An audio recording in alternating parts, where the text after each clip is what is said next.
Elder D. Todd Christofferson was born in American Fork, Utah in January 1945. His father was a veterinarian and Todd's family loved animals. That included the 60 sheep they owned at one time. One spring, just when the sheep were ready to have baby lambs, there was a big blizzard. Todd's father was on a business trip, his grandfather was at work, and Todd was at school. Soon the sheep started having their baby lambs.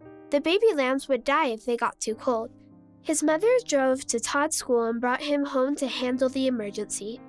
Todd's grandfather rushed home and taught Todd how to keep each lamb warm. He told Todd to rub each lamb with a burlap sack.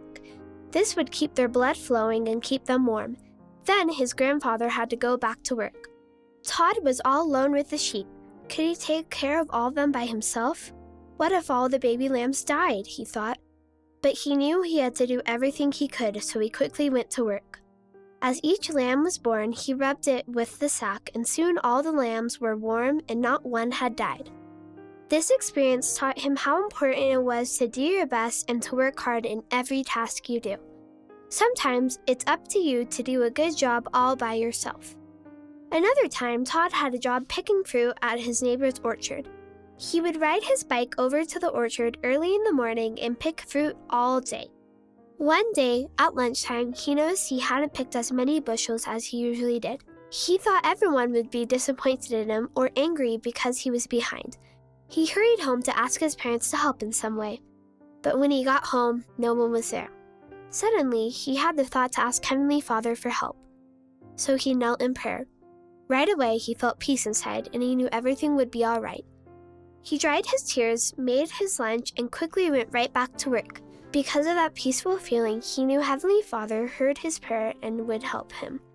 From that time on, whenever he had trials, he knew that he could turn to Heavenly Father. When Todd was 12, he asked for a Bible for Christmas. When he received it, he was excited to read it and started at the beginning with Genesis. It took a long time to read from beginning to end, but when he finished, he realized how much he loved both the Old and New Testament. Even today, as a grown-up, he still has that Bible, and it has become a treasured possession. When Todd was 13, his mother had to have serious surgery. As the oldest, Todd brought all of his brothers together and they prayed for their mother. His mother got better, but for a while, she couldn't do many of the routine things she could do before. One of those jobs was making bread. So Todd asked his grandmother to teach him how to make bread. He did such a good job making bread that he kept making it for his family until he left for college several years later. One summer, Todd stayed with his grandparents and helped them on their farm. He was slow getting up one morning and was just saying his morning prayers when his grandfather came to get him. When his grandfather opened the door to his bedroom, he saw Todd kneeling by his bed praying. Quietly, his grandfather stepped out and waited until Todd was done with his prayer. When Todd was finished, his grandfather came in and gave him a big hug and told him how pleased he was to see Todd praying, especially at the beginning of the day. And he wasn't mad at Todd for being late. After that, Todd felt even more committed to praying because of how his grandfather felt about it.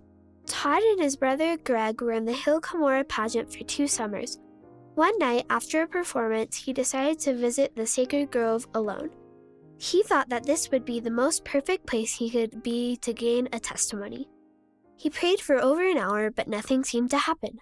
Finally, he gave up and walked back, wondering what he did wrong. Just a few weeks later at home, while reading the Book of Mormon, Todd received the sure witness of the Spirit that he had been seeking in the sacred grove. Then he realized that you don't have to be in a special place to pray to Heavenly Father. You can receive answers to prayer anywhere, and prayers are answered in Heavenly Father's time. Elder Christofferson served his mission in Argentina and learned to love the people and the culture of Latin America. He then graduated from Brigham Young University and earned a law degree from Duke University. While he was at BYU, he met and married Kathy Jacob in 1968 in the Salt Lake Temple. Elder and Sister Christofferson now have 5 children and many grandchildren. His family continues to be blessed because of the many gospel principles he learned as a child. Elder Christofferson worked as an assistant to a judge, then for an important law firm, and later at several banks, and was very distinguished in his work. In 1993, he was called to be a member of the First Quorum of the 70. In 2008, he was called to be an apostle in the Quorum of the 12.